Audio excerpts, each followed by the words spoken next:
Welcome to our discussion of the 1920s, and this lecture will be divided into two parts. Now, before we jump into this, think to yourself, what is your image of the 1920s? What comes to mind? When I ask students this in face-to-face classes, the first thing that most students say is jazz music or women with short hair, short dresses, doing crazy dances like the Charleston. Others say prohibition with no alcohol. Others say silent movies or whatever. And all of these images are correct and important aspects of the 1920s. Now here in parts 1 and 2 of the 1920s, we'll look a lot at the society. We'll look at jazz music. We'll look at some of the women's fashions. We'll look at the great cultural changes that took place, such as the rapid rise in radio, cars, other aspects. And what we'll see in the next unit on the Great Depression, there we'll look in more detail at the actual economy in the 1920s, some of the reasons for the beginning of the Great Depression, not just the stock market crash and other aspects. Now this is the cover of Life magazine. And you look at this, for most people, that's the image of the 1920s. Now this is from 1926. You look at the bottom, it says, the spirit of 26. Life magazine was a very, very important magazine, widely read within the United States, had lots of photographs, and we'll see later many Americans' views of Vietnam were often came from the photos in Life magazine. So first thing you'll notice in the upper right, price 15 cents. Obviously there's been a lot of inflation. You can't buy a magazine these days for 15 cents. And what do you have on the front? You have people playing jazz. You have a man playing a saxophone, another playing a drum. You have people dancing. And in the center of the photo, you have a woman, a young woman, with short hair called bobbed hair. At the time, a very short dress. In fact, at the time, people would say this was scandalous. And she's playing a musical instrument and dancing. And if you read down at the bottom, it says 1776 to 1926, 143 years of liberty and 7 years of prohibition. Of course, referring to the prohibition on alcohol. So again, this is what we see in the cover of Life magazine, sort of capturing much of the spirit of the age. Now, the 1920s is often referred to as a new era of consumption. This is consumption by the middle class, primarily the white middle class. Overall, the 1920s, until the very end, was a very prosperous decade with low unemployment and overall rising incomes for white people. Very few blacks did well. We'll be talking about them in other areas of the course. In fact, by 1929, the U.S. had the highest standard of living in the world. And the economy of the 1920s was really dominated by a great number of new consumer goods. And we'll look at those here in a minute. These are goods bought by the middle class to use in their homes or automobiles, things like that. What did this lead to? This led to consumer debt. For the first time, people the average person was really going into debt to buy products, they could go into a store and buy a new radio and pay for it over a period of months or years. There weren't what we have today really credit cards per se, but the store would be happy to give you credit, and assuming your income remained the same, you could pay for your new radio and enjoy it while you were paying. The same thing, of course, for other large ticket items like electric refrigerators or automobiles. There was also a great explosion of advertisement in both the new radio programs, and particularly in the magazines. We saw in the first slide Life magazine, but there are many other magazines like that. And they were able to keep their prices low because they sold advertising to companies, as is of course done today. Most of the ads for household products were targeted at women because in the typical middle class household, the man was the breadwinner, out working, and most of the women, middle class and upper class, stayed at home. They managed the home, and so they were the ones who were obviously most receptive to buying new products. And you could look at this. We may not think this is modern, but I think that we need to go back in our time machines. Remember, this is all revolutionary. This is absolutely revolutionary. You look there and you can see an electric toaster. No longer do they have to try and cook the toast, or toast the bread rather, on top of the stove or in the fireplace. You just plug it in. An electric coffee pot. In the upper right there, that's an electric heater. So if it's cold in your one particular area of the house, you just plug that in. Electric washing machines, electric, on the left there, you have electric waffle maker. This is absolutely revolutionary for the average household. This is one of my favorite ads. I think it's quite amusing, but it also shows the great appeal of advertising and how advertising sells. Obviously, today it does the same. So what we have here is we have a wedding. And let me explain, particularly for foreign students who may not understand some of American customs at traditional weddings. Here we have the bride at the top. She's just gotten married, and she's at the reception, and she's throwing down her bouquet of flowers to the single women. So the single women gather together, and the bride throws down the bouquet of flowers, and the women leap up, and whoever catches the bouquet of flowers is said to be the next woman who gets married. And now at sort of more traditional weddings, it's either the bouquet or they throw, like the bride throws the garter down. So that's the context for this. Let's see what it says here. She bags the bouquets. So we have a single woman down there who grabs the bouquet of flowers, but never a beau. Beau is the French word for a fiancé, to get married. Why not? Well, remember, this is an ad for Listerine Mouthwash, and it's because the woman has bad breath, she doesn't know it, and her friends are too embarrassed to tell her. And so at the very bottom, it says, end halitosis. Halitosis is the scientific word for bad breath, with Listerine. And, you can go to the supermarket today and you can, perhaps you have it at home, bottles of Listerine mouthwash, which people use, I think, for both bad breath and also I think it helps prevent tooth decay or whatever. And so this is one of the earliest ads. It's kind of one of my favorite. We all laugh at it.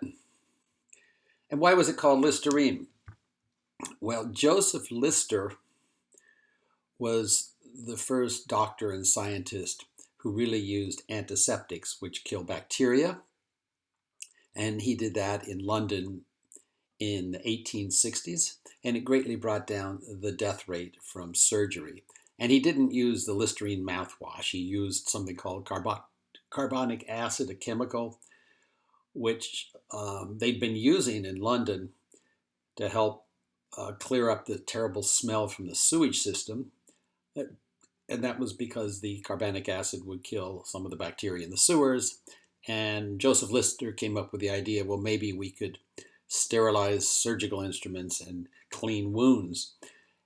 And, we think, big deal. Well, it really was a big deal because this was when scientists were really beginning to understand the germ theory of disease, what causes disease. So using the name Listerine appealed to people's knowledge of science, and it made it sound like there's solid science behind the mouthwash.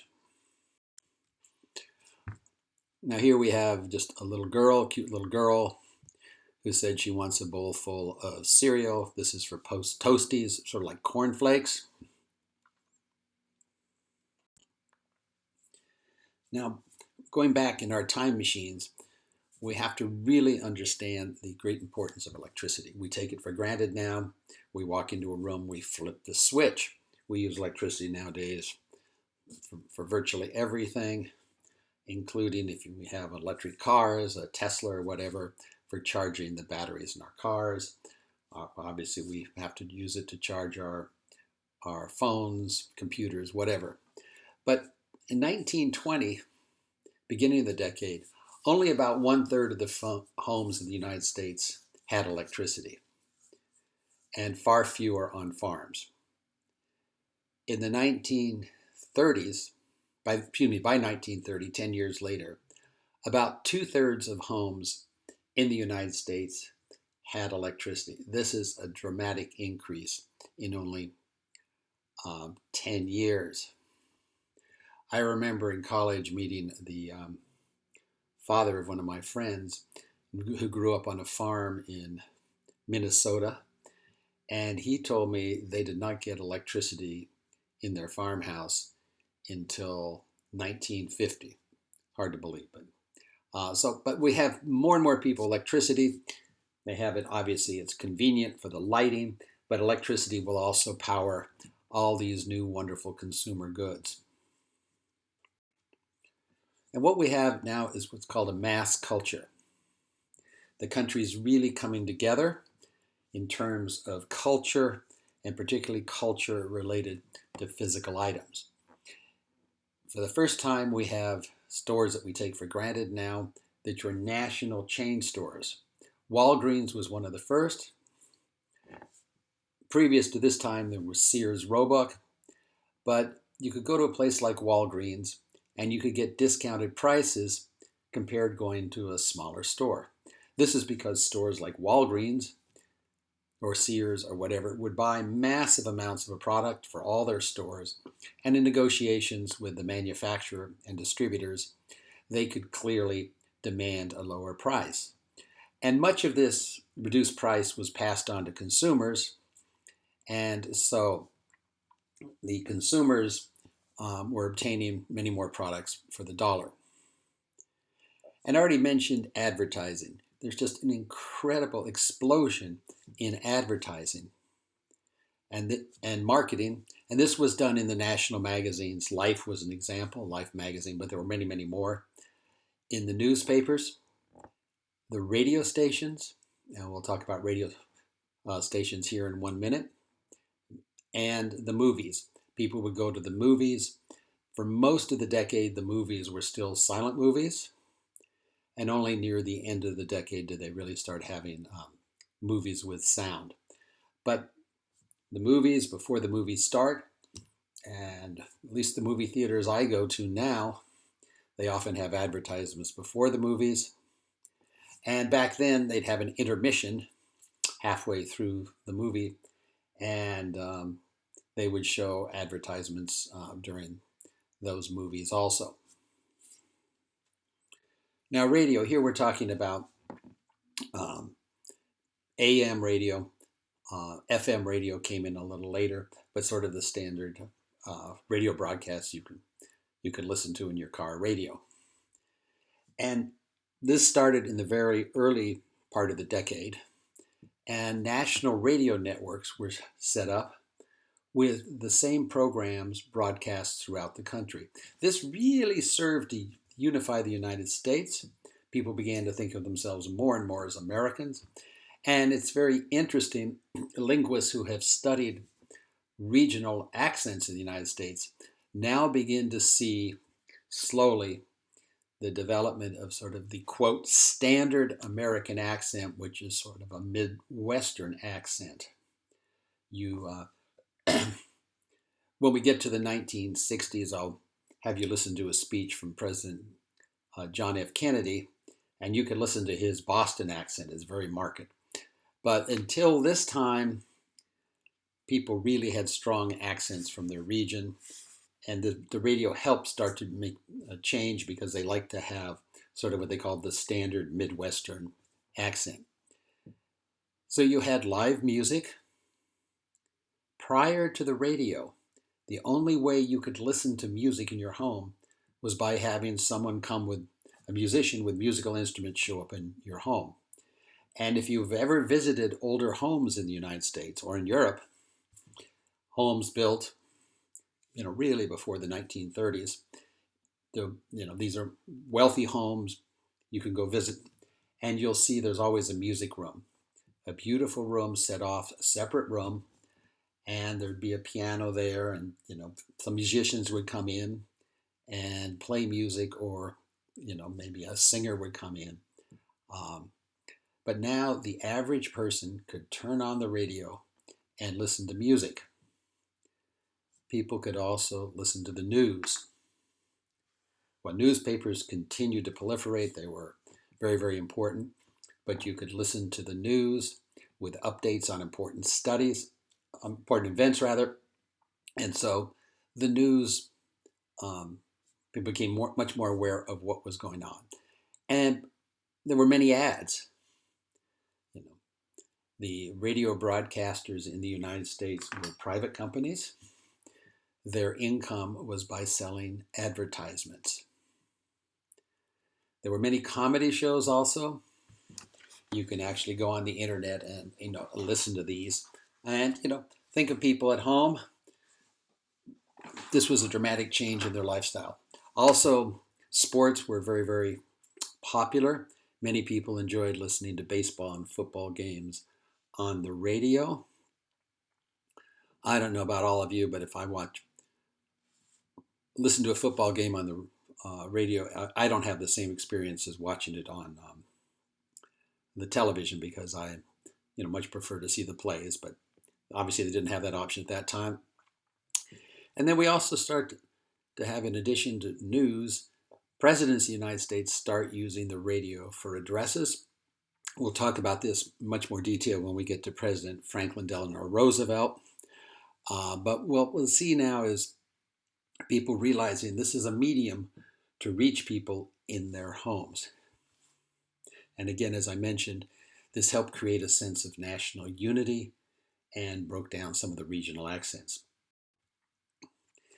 Here we have a modern, upper middle class woman tuning her radio. At first, let's look at the woman. You can see her clothing is somewhat different, very different from previous decades. Her hair is short, they called it bobbed. And look at her radio, quite large. You could tune it in. And the large horn there was the speaker.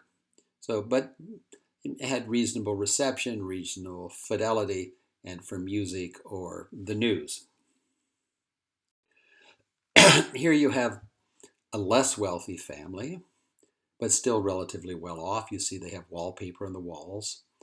And they are there tuning in a radio broadcast and listening. It's always interesting when photographs you see of people like this, they all look at the speaker on the radio, although there's nothing to see. And so again, try and put yourself back in your time machine in this period of time. Absolutely incredible to listen to news updates, to listen to comedy programs. They had serious programs about biographies of people or history or whatnot on the radio. Now this is a poorer family. You can see their house is much poorer. And this particular family is in a farmhouse. There is the radio. That's a large speaker above it. And you can imagine, particularly in the northern part of the United States, in the winter, it gets dark about 4 o'clock in the afternoon, and people would gather around the radio to listen. And in addition to the programs I mentioned to you, another important and very popular source of programming was listening to religious broadcasts. Particularly Protestant preachers had many, many, many radio programs during this period of time. Now, while more and more people who lived in the cities and small towns had electricity, most of the farmers in the 1920s had no electricity at home because it was very expensive to run the electrical wires out to their farms. But they still had radio. Well, how did they charge them? Well, once a week, a truck would come by with a generator and charge several car batteries that were at the farm. So they'd charge them for an hour or so. And those batteries were used to power the radio. And so the radio was absolutely crucial for these farm families. Here's just one example of one of the programs on the radio. This was to listen to Betty Crocker. Had broadcasts on how to cook, with recipes. And this was sponsored by Gold Medal Flour because the women were told to go out and buy Gold Medal Flour to make, the cakes or whatever they're making. Now, Betty Crocker, the company Betty Crocker, still makes cake mixes, which you can see in your supermarket. Now, the airplane, which again we all take for granted, at this time it was still in the early stages of development. It was used largely for mail, and there were very, very few passengers who took airplanes. Really, until the 1950s and 60s, most passengers in the United States who traveled long distance took trains. Until the late 1950s, it was largely trains. And in 1927, one of the most famous events, not only of the decade, but really of the century, was when Charles Lindbergh flew by himself from the United States to France. This was really a worldwide event, and it was viewed as the triumph of technology and a great, great triumph of an American pilot and American technology. If his plane, the actual plane, you can see in Washington, D.C., the Air and Space Museum, and it's really small when you're standing near it. It's hanging from the ceiling. You'll be shocked at how small it is. And right near it is the one of the lunar landing modules, that landed on the moon.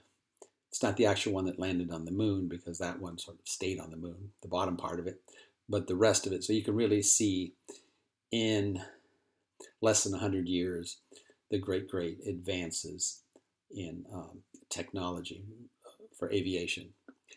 And Charles Lindbergh and his flight really symbolized the modern age, not just for Americans, I think, but for people around the world. He flew across the Atlantic in only 33 hours. He didn't stop to refuel. And in fact, he was by himself, so he couldn't have a nap and have some other co-pilot take over. And so he wouldn't fall asleep. He took toothpicks, broke them in half, and put them to hold his eyes open. This is Charles Lindbergh with his plane. Look at Charles Lindbergh, his size. You can see how small the plane is. It was called the Spirit of St. Louis. That's where he was from. One motor, propeller obviously. And one thing you'll notice, there's no windshield in the front. Well, he took a plane and modified it because he needed to carry enough fuel to cross the Atlantic. So the fuel tank goes all the way in the front and covers the windshield. So in order to look outside to see where he was going, he had to look out of a small side window with a little periscope. He got one, the kind that kids use,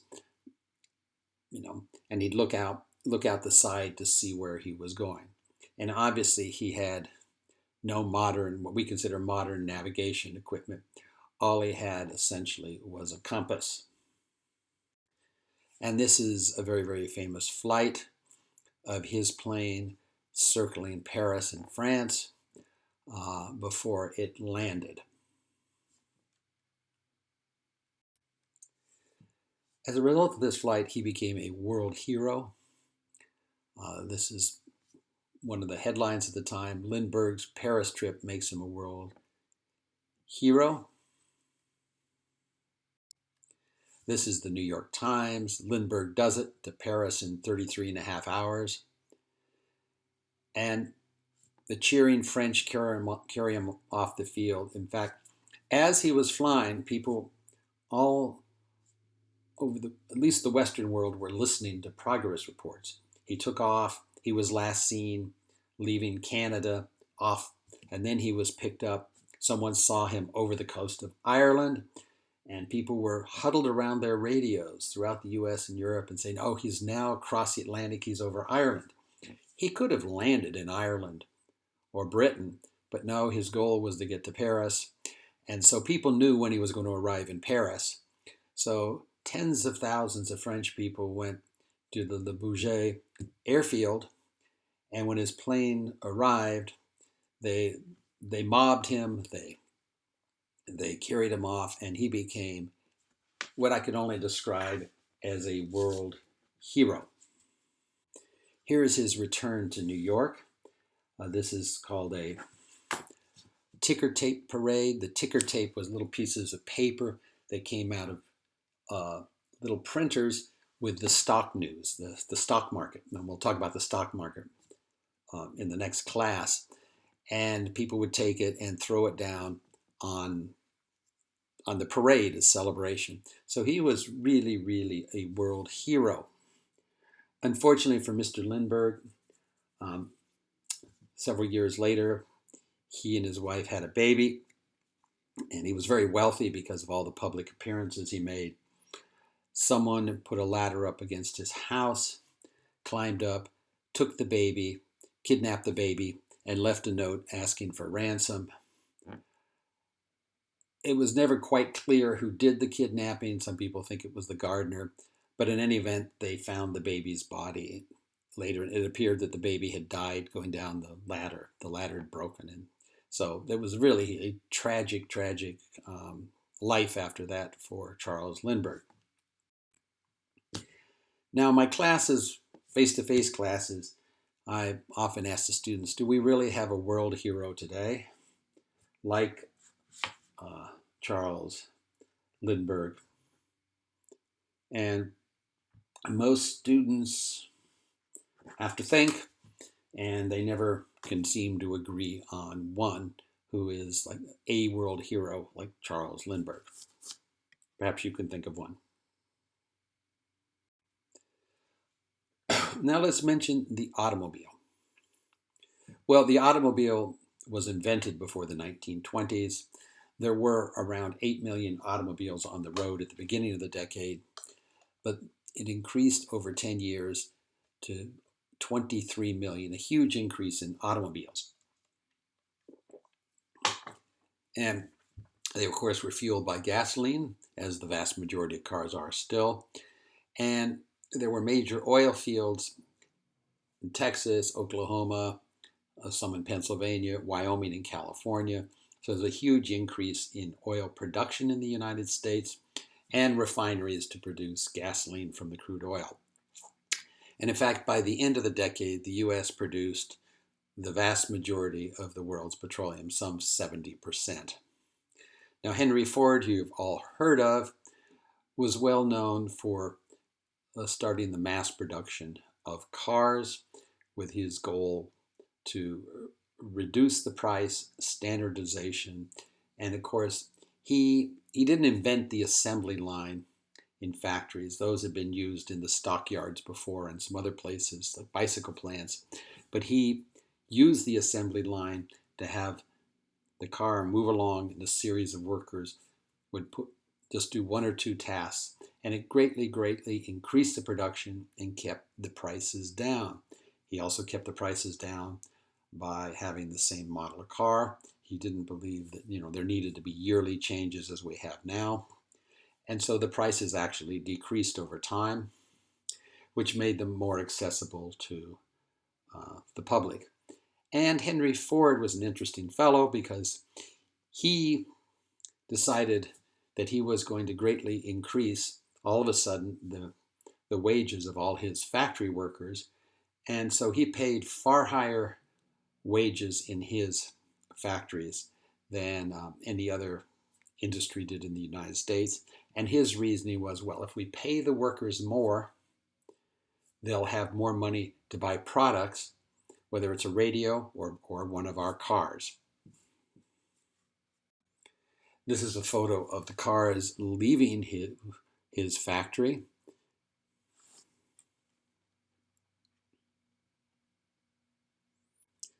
This is a photograph of the assembly line. And as you can see, the cars move along, and each worker does one or two tasks, whether it's to put the tire on or put a door on or a headlight or whatever. And this greatly increased productivity, therefore the number of cars that could be produced every day. The Jazz Age, that's what many people would first think of with the 1920s. Jazz, of course, is still a very popular genre of music today. And jazz comes from several musical traditions, including from African music. The African Americans in the United States had a music that was really dominant in much of the jazz. Today, it's really considered, when you ask people around the world, what is the quintessential American music? Many people would say jazz.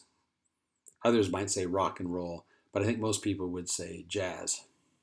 It originated in New Orleans, Louisiana, among African Americans, and then it was also in Memphis, Tennessee, St. Louis, Kansas City. And then it spread fairly quickly to the black areas of New York City and Chicago. So people could listen to it on the radio. And also, they had the first record players at this time. Well, there had been earlier ones, but they became mass-produced, and people would buy records. And so musicians hoped to be able to have their music recorded on records and that way make a living. And what's interesting, this is a time, of course, still in both the North and the South of great racism against blacks. You had segregation in the North just as in the South. And many wealthy whites loved jazz, and so they would travel to black nightclubs in black areas of town. And for instance, in New York City, they would go the northern part of Manhattan Island, known as Harlem. They would go there because that's where the blacks were allowed. And then, so here's a photo of, this is actually Benny Goodman's group. He's the man sort of in the center with glasses on, who was a leader. But you can see in this group, many of the musicians are black, as well as there were some whites. Perhaps one of the most famous jazz musicians, a little later than the 1920s, but was Louis Armstrong, a trumpet player who sold many millions of records. He was in great demand. Unfortunately, he would often go and play in hotel ballrooms at big dances, whatever. But because of the racism at the time, he could not rent a hotel room in the hotel he was playing music in, because no blacks were allowed. So he'd have to go to a black hotel on the other side of town. Now, I mentioned previously young women with short dresses. They were called flappers. And they were called flappers because they would dance modern dances. And, part of the dance is they'd move their arms, their elbows up and down. And so people would say it looks like they're flapping. So they were called flappers. It's important to remember this is just a relatively small number of young women. It was considered kind of quite scandalous for many people to have a flapper in your family. I mean, most women would have been horrified, women and men, if their young daughter had decided to become a flapper. But obviously, because they were so outrageous, according to the values of the time, they received a lot of publicity. And they really challenged the norms of society before the World War I by trying to do it very openly. They wore short dresses, dresses that formed along their body. They didn't have all kinds of underwear. They wear their hair very short. They would drink alcohol, which we'll see in a few minutes when we talk about prohibition was illegal. They would smoke, and they'd openly discuss sex. Excuse me. This is a photo sort of a flapper. You see the cigarette in the cigarette holder, the short hair, for the time, very, very short dress, and sort of close fitting to the body. And now many people, will dress up as flappers at, themed dances or, for Halloween or whatnot. And the young women were adventurous. Here they are, standing on the ledge of a high building. Sort of terrifying to see this. And you can see right away that they had short dresses for the time. They had short hair. Now in the module, there's a 1 or 2 minute video you may want to watch showing the Charleston dance, which was the dance craze at the time. Well, thank you very much, and we'll continue our discussion of the 1920s in the second part of this lecture.